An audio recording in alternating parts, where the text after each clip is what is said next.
Apologies for missing the post-game video last night.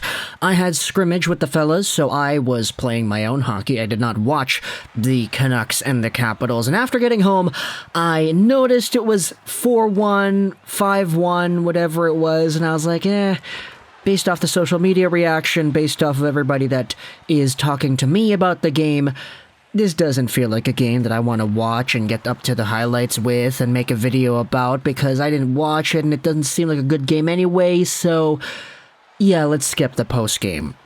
And besides, there are bigger things to talk about here in the city of Vancouver. Not even the city of Vancouver, city of New West, city of Surrey, city of Richmond, anybody that is in this part of the world.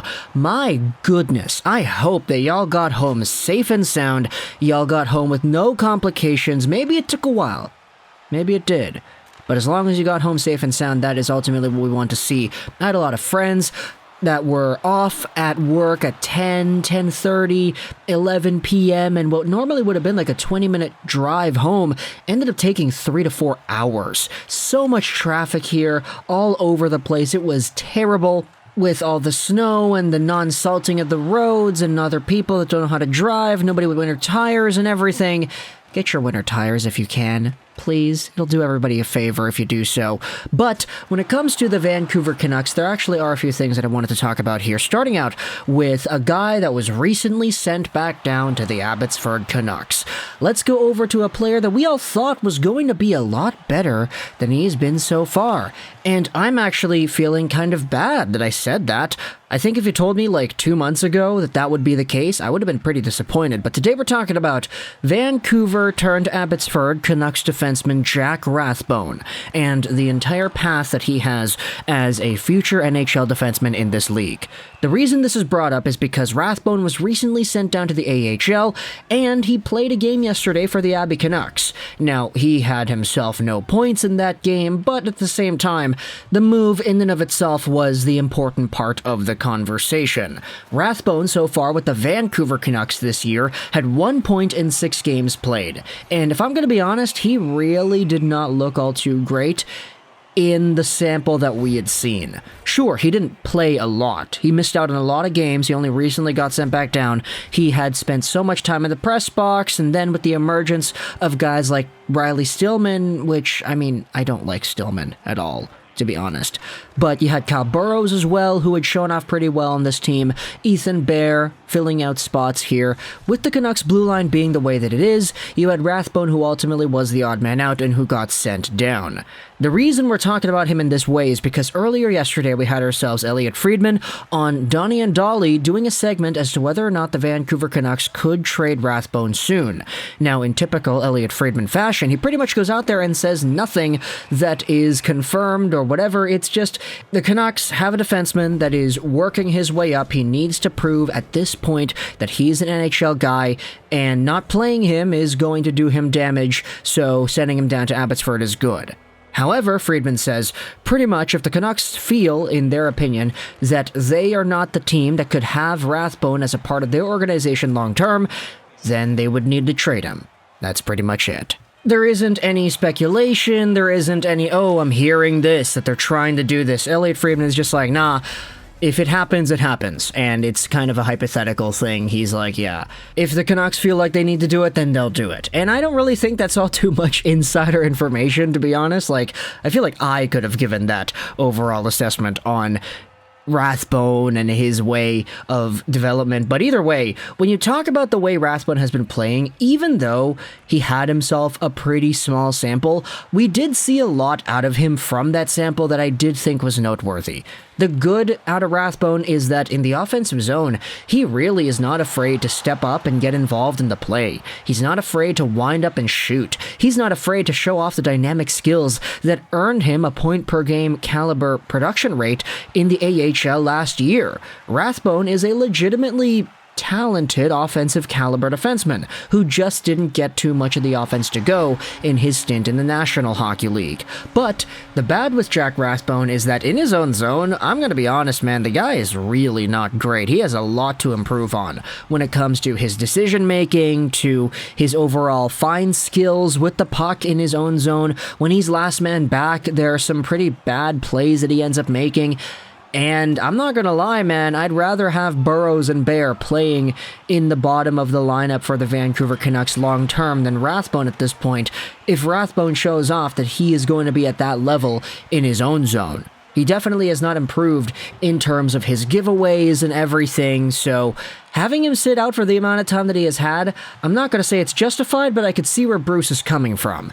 I know you had Riley Stillman in there who was playing games, and he's pretty bad too in his own zone. He's terrible, arguably worse than Rathbone in his own zone when it comes to decision making, but nowadays, it's Burrows and it's Bear, it's OEL and Myers, and you have Shen and Hughes, so there is a little bit of a reservoir there that I feel like is a lot better than Stillman and or Rathbone. And plus, if you're going to have Stillman sitting around in the press box the entire time, might as well play Rathbone in the AHL, right? Give him the time to get some actual minutes and play. Him and Podkolzin suited up yesterday.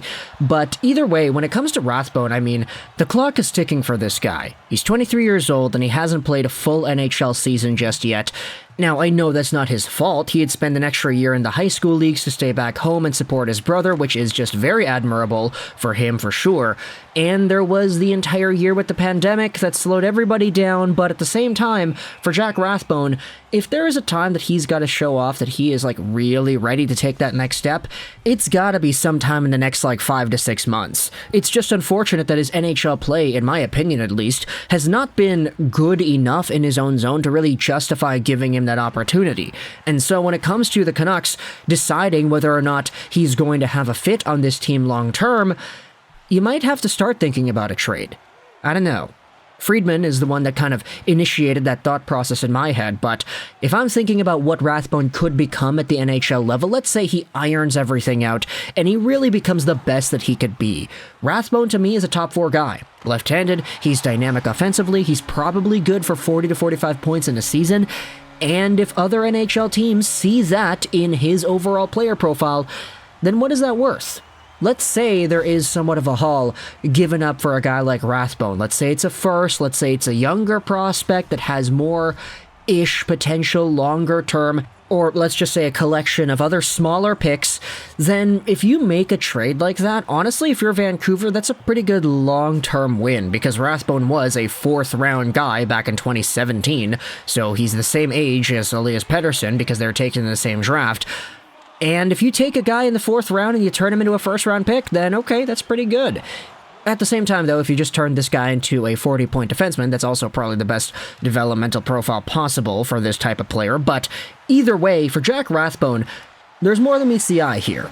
And I think the AHL stint is really going to give him an opportunity to get some reps in, hopefully just work on a lot of things that he needs to work on, not even offensively. I feel like the offense is going to come. He is good enough to justify getting a few points on the power play, etc. It's just the turnovers, the giveaways, the decision-making. Last man back. It has not been great this season for Jack Rathbone, so I definitely do think that we have to see a little bit more out of this guy, plus the fact that he's signed on till 2024. Making his entry-level money. So there still is an extra season after this one for the Canucks to decide with Rathbone what exactly is going to happen. If there's no progress in the next few months here, I would start to get a little bit worried, but at the same time, it's all up to Alvin and Rutherford. They're always talking about getting younger anyway, so it kind of goes to show you what happens when they're not playing a guy that is actually younger. And, I mean, it's Bruce Boudreau's decision who plays and who's not, but, yeah, they sent down Rathbone, and that opens up the conversation for a trade. So talk to the comments your thoughts about this. Also, apologies again for no post-game yesterday. Hopefully, if you're on the drive to work today, things were not all too bad, because, the roads, they're still pretty snowy, and I feel like there are still some people that don't know how to drive out there.